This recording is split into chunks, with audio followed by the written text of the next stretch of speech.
Aruba de forma aquí nos llega a final de una cobertura de aproximadamente 10 días por de Berlín, Alemania, la onda junto con Digicel, 24 horas presentaba en cobertura de Special Olympics World Games.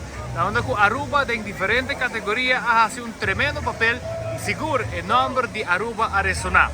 El último día de celebración aquí está será con una ceremonia de clausura aquí en el legendario lugar turístico histórico que es Brandenburg Gate.